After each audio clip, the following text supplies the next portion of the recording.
आज के आधुनिक युग में स्पर्धाओं के साथ प्रतिस्पर्धा भी बढ़ रहे हैं, फिर चाहे वो खेल हो, व्यापार हो या शिक्षा। ऐसे ही पिछले कई सालों से बैंकिंग शिक्षा क्षेत्र में अग्रणी स्थान पर है BS एजुकेशन, जो कि फॉर्मली बैंकिंग सॉल्यूशंस के नाम से जाना जाता था, जो कई सालों से नागपुर में बैंकिंग क्षेत्र के विद्यार्थियों को शिक्षा प्रदान कर रहा है। साथ ही BS एजुकेशन सभी विद्यार्थियों को देता है स्पेशियस क्लासरूम के साथ हर सब्जेक्ट का संपूर्ण अभ्यास रखने वाला special teaching staff. BS education सम्मानित है एजुकेशन एक्सीलेंस अवार्ड, यूथ इंस्पिरिटी अवार्ड व शिक्षा क्षेत्रों के अन्य पुरस्कारों के साथ। तो आइए बैंकिंग शिक्षा क्षेत्र की अधिक जरूरी जानकारी के लिए मिलते हैं BS से। नमस्कार, मैं हूं निकेता साने खंगार और आप देख रहे हैं UCN। और एजुकेशन एक ऐसा शब्द है जो हमारे लाइफ को कहीं ना कहीं डिफाइन करता है। हमारी ज़िंदगी कैसी होगी ये कई बार हमारे एजुकेशन पर, हमारे करियर चॉइसेस पर डिपेंड करता है। और जब करियर चॉइस की बात आती है, एजुकेशन की बात आती है, तो गवर्नमेंट सेक्टर एक ऐसा फील्ड है जहाँ पर एक्चुअली हमें चीज़ें एक्सप्लोर करनी चाहिए। लेकिन कई बार लैक ऑफ इन्फॉर्मेशन की वजह से या फिर नॉलेज ना होने की वजह से हम उस फील्ड को उतना एक्सप्लोर नहीं कर पाते। तो आज इसी के बारे में बात करने के लिए हमारे साथ अखिल जी है, जो कि डायरेक्टर हैं BS एजुकेशन के। सो स्वागत है आपका। Thank you so much for inviting me in UCN news. Will definitely try कि जितने भी डाउट्स है वो सब हम लोग इस बार क्लियर करें। बिल्कुल। तो अगर मैं हमारे कॉन्वर्सेशन की शुरुआत ये पूछने से करूं कि आखिर बहुत सारे लोग क्यों गवर्नमेंट एग्जाम्स को प्रेफर नहीं करते, क्यों वहां पर नहीं जाते, तो इस बात का क्या आप जवाब देंगे? एक्चुअली मुझे ऐसा लगता है कि मेन रीजन है लैक ऑफ अवेयरनेस। अवेयर ही नहीं होते बच्चे कि गवर्नमेंट एग्जाम्स कितनी सारी है और कब प्रिपेयर करना चाहिए। जब बच्चों को गवर्नमेंट एग्जाम इसके बारे में पता चलना शुरू होता है तब उनकी एज ऑलरेडी निकल जाती है। जैसे सबसे बेस्ट एग्जाम्स जो है, जो डिफेंस सर्विसेज के हैं, लाइक इफ यू से NDA, CDS, इसमें जो एज क्राइटेरिया है, NDA का एज क्राइटेरिया 16.5 साल से 19 साल के पास में। 16.5 साल 19 साल मतलब जो 10th या 12th पास में होगा उस वक्त का होता है। CDS का होगा 19 साल से 24 साल। IMA आपने नाम सुना होगा, INA है, एयरफोर्स है, इनका 19 साल से 22 साल के आसपास होता है। और ये बहुत आसान एग्जाम्स है क्योंकि इसमें ना कहीं न्यूटन्स लॉ आता है, ना कहीं डेरिवेटिव इंटीग्रेशन आएगा। यहाँ पे अगर कुछ आएगा तो वो बहुत बेसिक क्वेश्चंस है, रीजनिंग के, एप्टीट्यूड, इंग्लिश के, जो कि ट्रेन किया जा सकता है, प्रैक्टिस किया जा सकता है। But as I said, lack of awareness, पता ही नहीं है कब होते हैं, क्या होते हैं, जिसकी वजह से पेरेंट्स भी अपने बच्चों को उस तरीके से डायरेक्शन नहीं देते। पेरेंट्स को सिर्फ 2 चीजें पता है, most of the parents, I am not saying about everybody, but जो पता है वो 2 चीजें है, लाइक इंजीनियरिंग है एंड IT सेक्टर एक होता है और एक है डॉक्टर, जिसके चलते हर एक जन उसी की तरफ बढ़ने की कोशिश करता है। बट आई थिंक कि इसके बारे में सबको पता होना चाहिए। जाना नहीं जाना, that is a different part. So that is the thing, right. And जब हम लोग एज क्राइटेरिया की बात कर रहे थे, एज ग्रुप की बात कर रहे थे, तो इन एग्जाम्स के लिए स्टूडेंट्स जो है वो कब से प्रिपेयर करना एक्चुअली शुरू कर सकते हैं? जैसे मैंने कहा आपको, गवर्नमेंट एग्जाम्स सबसे बेस्ट 12th में जब बच्चा पास होता है, 12th पास होता है। एक्चुअली कैसा है, हर एक बच्चा 12th होने के बाद ये मेडिकल की तरफ नहीं जाता।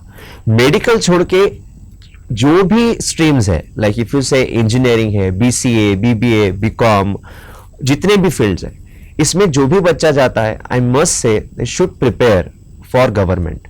क्योंकि ये जो मैंने बाकी के जो भी जॉब्स के नाम लिए, जैसे अभी इंजीनियरिंग के एग्जाम्पल है, अब इंजीनियरिंग की जो भी एग्जाम हुई उसके बाद CRT देना पड़ता है। अब CRT देने के लिए भी एप्टीट्यूड, रीजनिंग, इंग्लिश ये कंपलसरी है।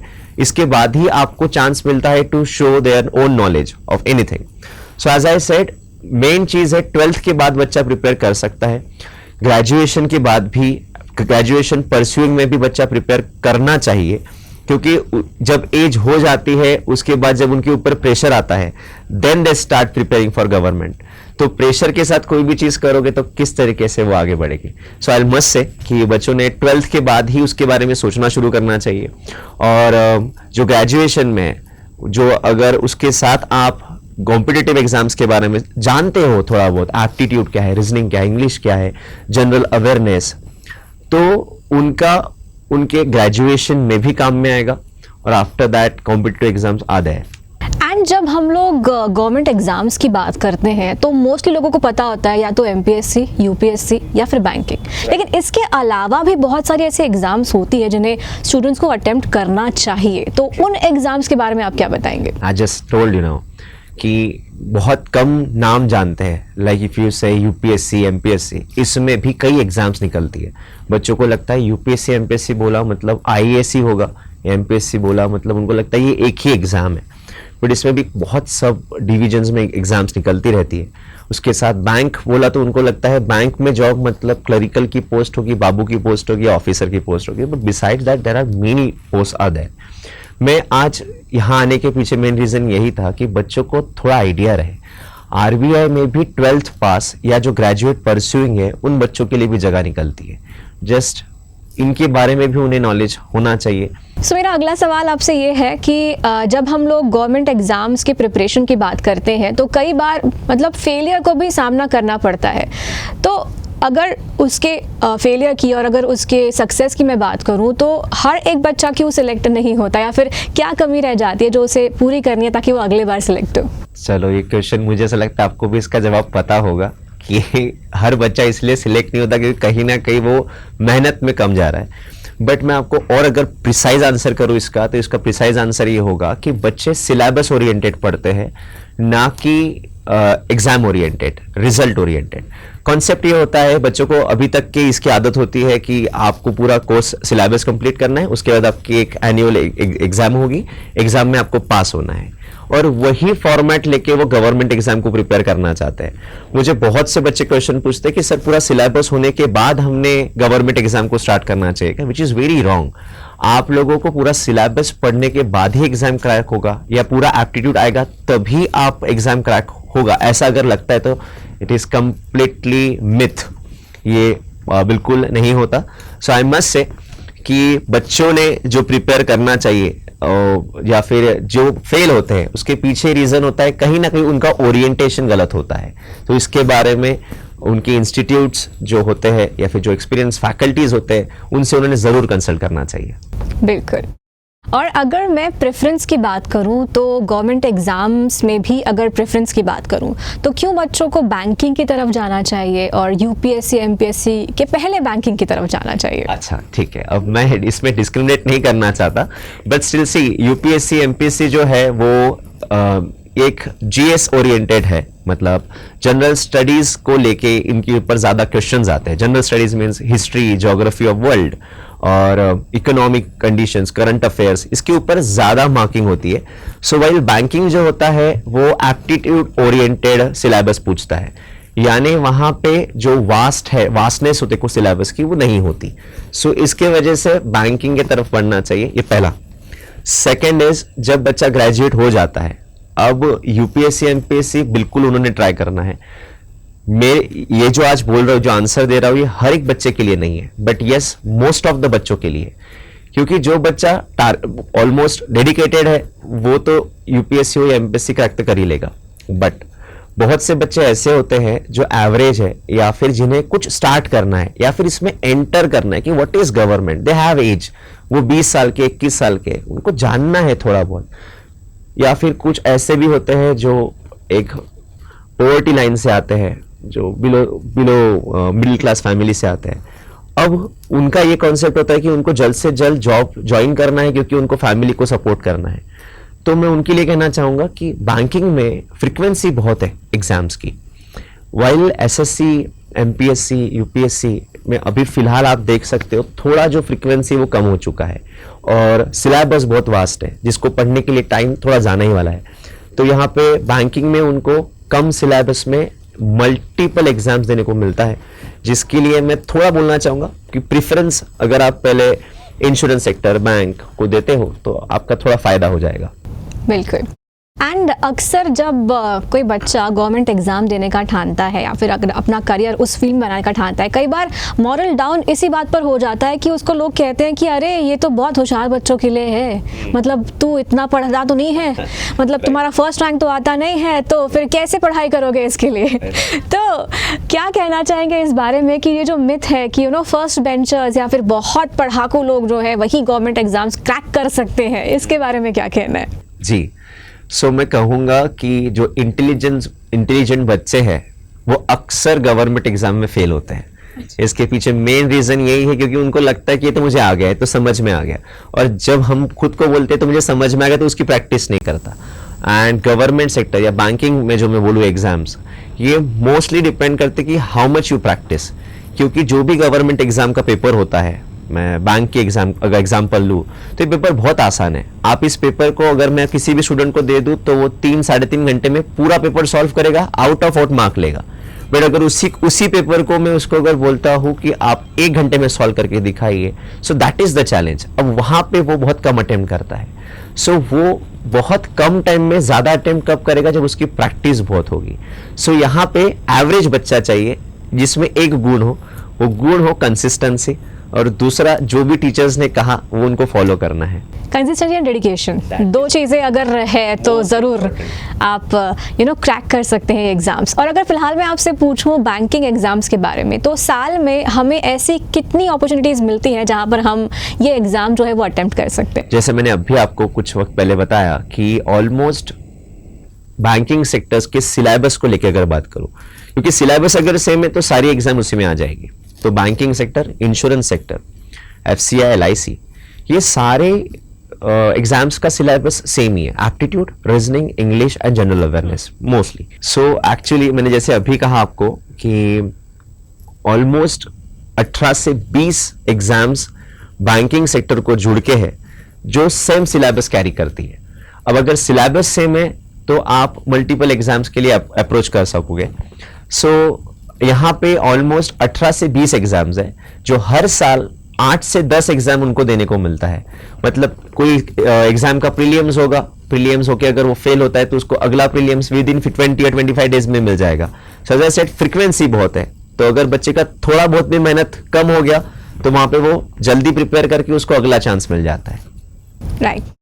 और कोविड की अगर बात करें तो कोविड ने एजुकेशन सेक्टर को भी बदल दिया है। जहां पर ऑफलाइन कोचिंग हुआ करती थी, अब अक्सर online classes because of Covid restrictions लेने पड़ते हैं। तो ऐसे में आपने कौन से चैलेंजेस फेस किए और आप कौन सी चीज़ को प्रेफर करते हैं, ऑफलाइन एजुकेशन या फिर ऑनलाइन एजुकेशन?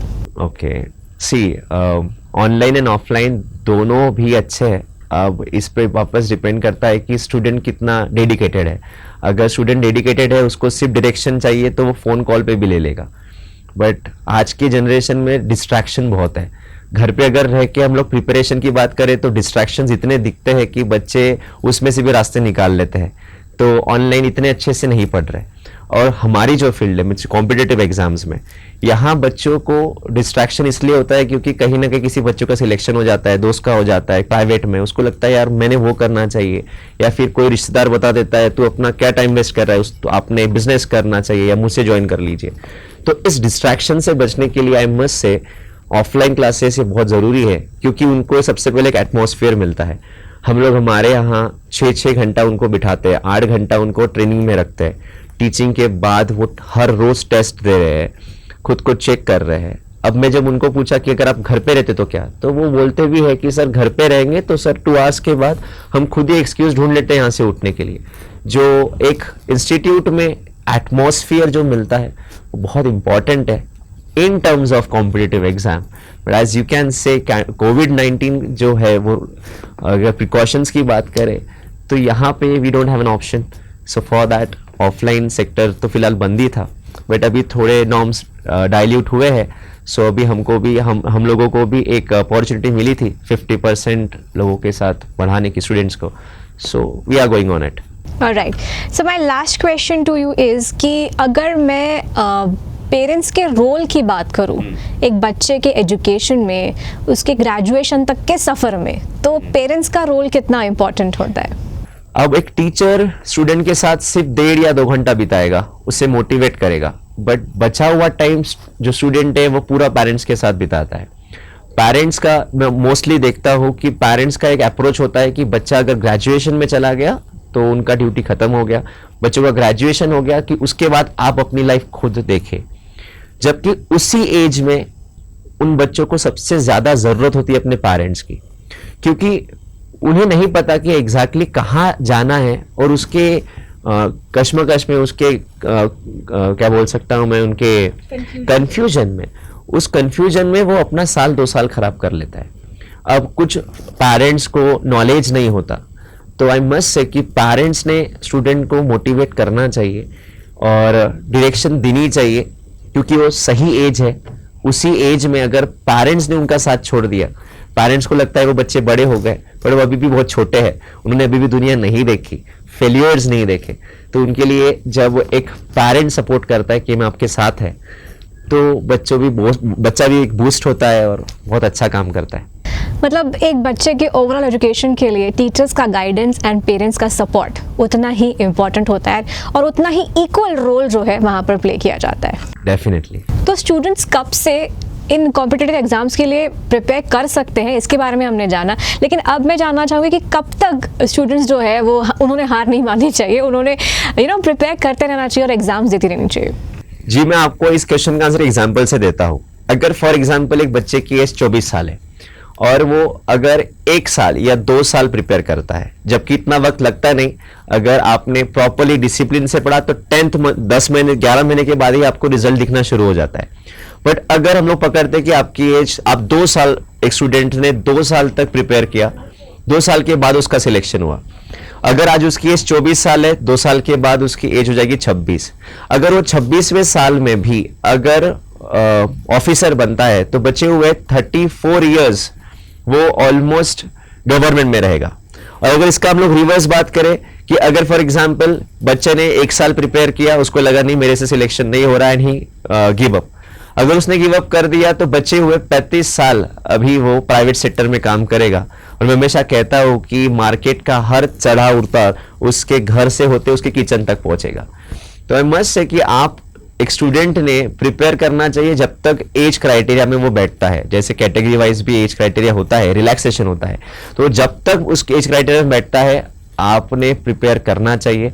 और मैं वापस कहूँगा, प्लीज़ आप डरिए मत, ये सोचिए मत कि बहुत टाइम लगता है, आप प्रॉपर गाइडेंस लीजिए। अभी तो हर चीज़ ऑनलाइन में यूट्यूब पे अवेलेबल है और अभी क्लासेस भी ओपन ऑलमोस्ट हो चुके हैं, तो आप प्रॉपर गाइडेंस लीजिए तो आपको पता चलेगा कि ऑलमोस्ट 1.25 साल 1.5 साल is sufficient to crack any government exam. Right. So अगर इसे सम अप किया जाए तो डेडिकेशन तो लगता ही है, आपको कंसिस्टेंट तो रहना ही है, लेकिन इसके साथ साथ आपको अटेम्प्ट जो है वो देते रहना है, आपको हार नहीं माननी है। ये सेक्टर पेशेंस मांगता है और अगर आपके पास पेशेंस और डेडिकेशन है तो आप इसमें सक्सेसफुल हो सकते हैं। सो थैंक यू सो मच आज हमारे साथ इतनी सारी चीज़ें शेयर करने के लिए अखिल जी। आई एम श्योर इन सारी चीज़ों के बाद जो स्टूडेंट्स गवर्नमेंट एग्जाम्स के लिए प्रिपेयर करना चाहते हैं, एक्चुअली उनका जो वे है वो और भी क्लियर हो गया होगा और जो डाउट्स हैं वो क्लियर हो गए होंगे। So thank you so much once again. Thank you.